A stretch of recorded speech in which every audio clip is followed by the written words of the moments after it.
아, 쇼츠에서 5분봉 3틱으로 엄청 욕먹더라고요. 말처럼 쉬우면 다 부자 되지 않겠냐면서. 아, 그래, 이것도 진짜 할 말이 많아요. 자, 이게 무슨 말인지 알아요. 이게 뭐냐면 5분봉 3틱 룰이 정말 단순하잖아요. 정말 단순한 매매법입니다. 사실 매매법이라고 하기에는 조금 부족한 면이 있죠. 왜냐면은 5분봉 3틱 룰 하나만 가지고 하는 게 아니니까.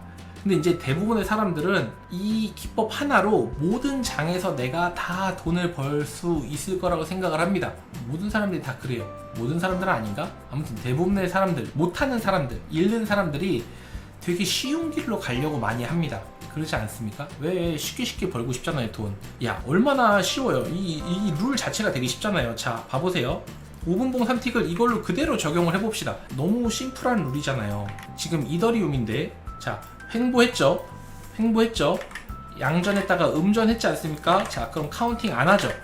그리고 우리가 여기서 1틱, 2틱, 3틱 뭐 이렇게 치잖아요. 5분봉 3틱 룰이. 자, 1틱인데 얘는 이전봉하고 마감가 같으니까 같죠? 하나로 묶죠? 그죠? 2틱이죠? 자, 그럼 3틱인데 얘도, 자, 여러분들, 자, 어떻게 알았어요?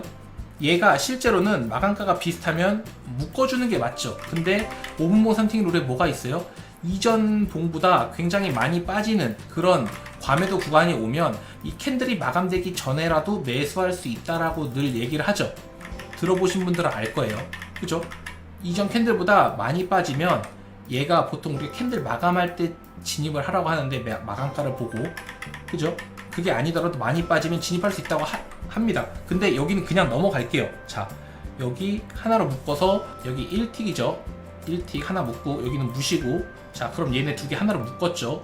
2틱이죠. 자, 그럼 여기 3틱이죠. 그럼 여러분이 여기 3이죠. 여기서 진입을 하면 이익 나죠.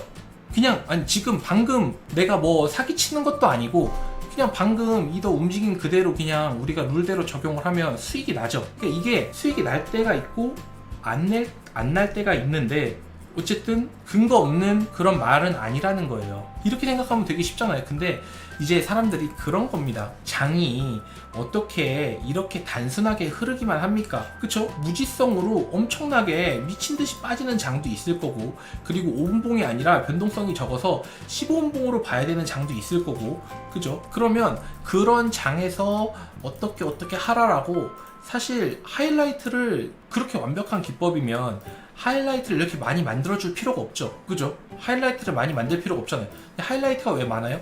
영상 하나나 기법 하나로는 모든 장세를 다 설명하기 힘드니까.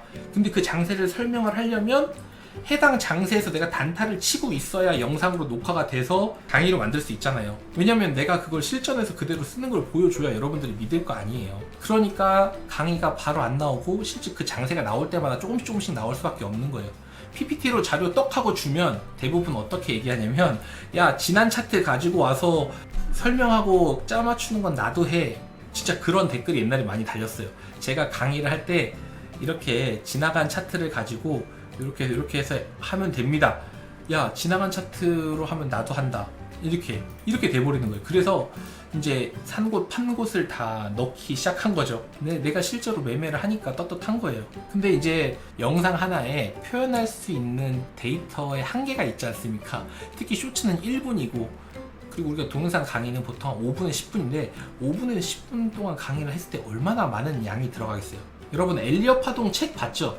제가 엘리엇 파동 책은 안 읽어봤어도 엘리엇 파동 책 그 서점에서 본 적은 있거든요. 엘리엇 파동 책이 얼마나 두꺼워요. 근데 그 엘리엇 파동 책 보시면 엄청나게 많은 상황에 대해서 이 엘리엇 파동이라는 이론을 가지고 해석을 해놓은 게 있죠. 그러니까 코에 걸면 코걸이고 귀에 걸면 귀걸이라는 말이 딱 나올 정도로 너무나도 많은 그런 상황이 존재하는 겁니다. 근데 여러분이 그냥 단순하게 1파, 2파, 3파 다음에 조정이 오고 뭐 이것만 외워서 엘리엇 파동 적용하면, 야이씨 엘리엇 이 개새끼 이러면서 사기꾼 이렇게 되는 거예요. 그건 엘리엇 파동도 마찬가지입니다. 캔들 패턴이요? 캔들 패턴 하나만, 뭐 캔들 패턴 책에 있는 거 한 10개, 뭐 한 50개 외웠다고 칩시다. 그 캔들 패턴 50개 외우면 할 수 있겠어요? 못 한다고요. 그러니까 이제 그런 거를 이제 하는 거는, 이제 여러분들이 명심하셔야 될 게, 세상에 거저 먹는 건 없다. 거저 먹는 건 진짜 없습니다, 여러분. 그래서 5분봉 3틱이 왜, 이게 사실 제가 처음 이렇게 이거를 만들었을 때 이 만든 이유가 있어요. 5분봉 3틱을 만들게 된 이유는 많은 사람들이 이제 제가 주변 친구들도 보고 그다음에 그 예전에 메로나방에서도 활동을 하고 해보면 많은 사람들이 진짜 말도 안 되는 자리에서 진입을 하는 경우가 굉장히 많아요. 왜 저기서 진입을 하지? 아니 저기는 줄 자리가 아닌데 왜 저기서 진입을 하지? 아니면 단기간에 반등이 쫙쫙 오다가 내리꽂는 그 시점에서 너무 빨리 진입을 합니다. 조정이 좀 받을 때까지 기다렸다가 사던가 아니면 그냥 그거 놔주던가 둘 중 하나를 해야 되는데 놔주자니 욕심이 막 무럭무럭 서서 더 올라갈까봐 그런 걸 보다 보니까 저는 그게 이해가 안 갔어요. 근데 이거를 내가 가지고 있는 거를 어떻게 이론으로 전환을 시켜서 알려줄까 하다가 제가 이건 예전에 제가 2021년에 얘기를 했는데 2017년부터 2021년까지 차트를 5분봉, 15분봉, 4시간 봉으로 싹 다 돌려봤습니다. 진짜로 싹 다 돌려봤어요. 근데 제가 그 감으로만 알고 있던 그 변곡점 잡는 그 자리, 포인트, 기다림 그게 5분봉, 15분봉에 이 3틱 룰을 이용하면 거의 비슷하게 맞더라고요. 그러니까 조정이 오는 그 타이밍, 그 시간이 거의 비슷하게 맞아 떨어집니다. 물론 안 맞을 때도 있죠. 안 맞을 때도 있지만 굉장히 높은 확률을 맞아요. 그러면 제가 어떤 생각이 들었냐면 내가 진짜 단기 변곡 이렇게 상승이 왔을 때 우리가 여기를 잡고 싶잖아요, 보통은.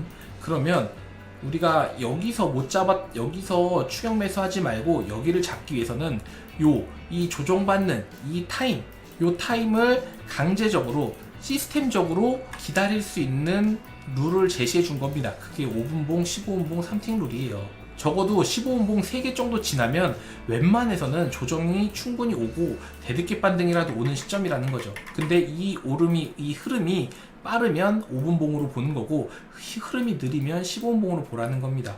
근데 이제 이런 어떤 배경 지식이 없는 상태에서 그리고 그것만 보고 들어가는 게 아니고 호가창도 우리가 같이 보면서 다른 나스닥과 제가 항상 보는 비트코인 이 차트를 보면서 진입점을 서포트 해주는 거예요. 아까 말했죠. 차트 볼 때 캔들 패턴 볼 때 뭐라고 했어요? 4시간 봉, 1시간 봉, 15분봉, 5분봉 그리고 우리가 말하는 호가창에서 매수 매도가 치열하게 싸우면서 버티는 거 그게 차트로는 어떻게 표현된다고? 아래 꼬리로 그리고 5분봉 3틱 룰 그리고 나스닥 움직임, 비트코인 움직임 물론 비트코인은 단타치면 비트코인만 보면 되겠죠. 이런 게 복합적으로 합쳐져서 이제 여러분이 판단을 내리는 건데 너무 날로 먹으려고 한 거죠, 솔직히 말하면. 그래서 이제 뭐 그런 악플들은 뭐 마음 아프지도 않아요. 그러려니 합니다. 근데 이제 좀 안타까운 거죠. 이거를 못 알아보는 그 사람의 안목이